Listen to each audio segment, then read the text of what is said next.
So welcome to the Psalms Compressed. In just 6 verses, Psalm 13 navigates the depth and the sorrow and the heights of divine trust, offering us a blueprint for finding hope amidst trials. So let us read through this rather short psalm. How long, O Lord, will you forget me forever? How long will you hide your face from me?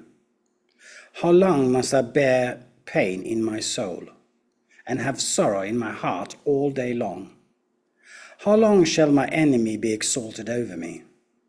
Consider and answer me, O Lord my God.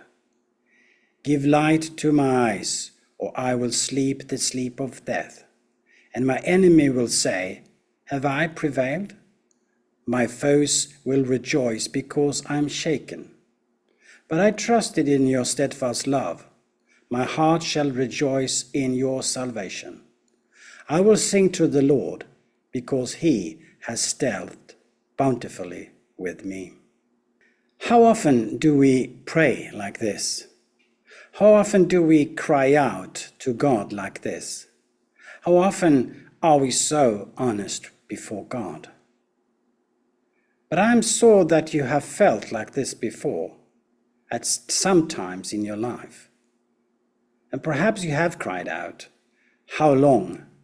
Or, Why do you hide? Psalm 13 is traditionally attributed to King David, and it captures a moment of intense personal struggle. David's cry here, How long, Lord? Is a question, as I just said, that resonates deeply with anyone who has felt abandoned or overwhelmed.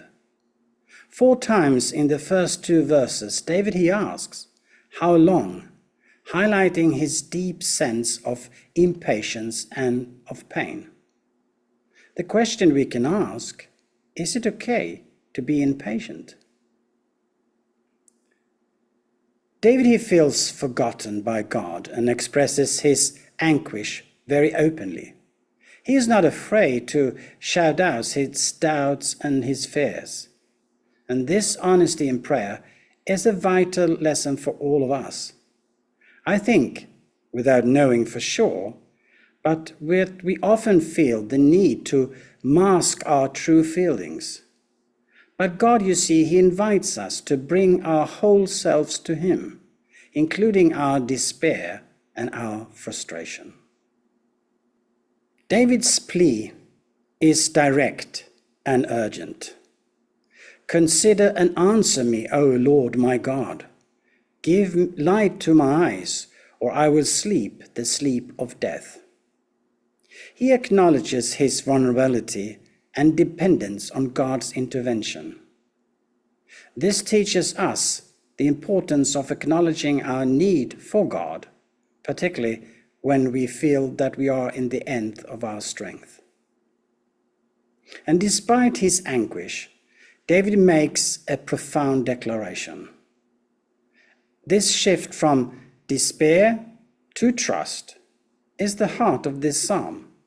David's faith does not negate his suffering, but transform his perspective. So there are 3 things to ponder. First, honest prayer. We must learn to be honest in our prayers, bringing our true emotions before God. Just like David, we should not shy away from expressing our deepest pains and our doubts. The second thing is our dependence on God. Recognizing our dependence on God is crucial. In our darkest moments, we must turn to him for light and life, acknowledging that we cannot endure on our own.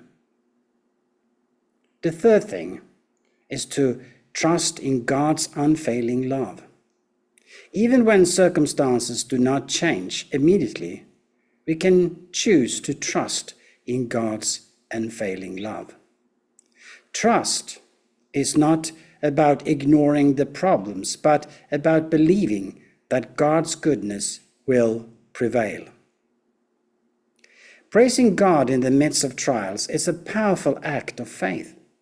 It shifts our focus from our problems to God's faithfulness and goodness. Psalm 13 offers us a powerful example of moving from despair to trust. It encourages us to be honest with God, to seek His help earnestly, and to trust in His unfailing love.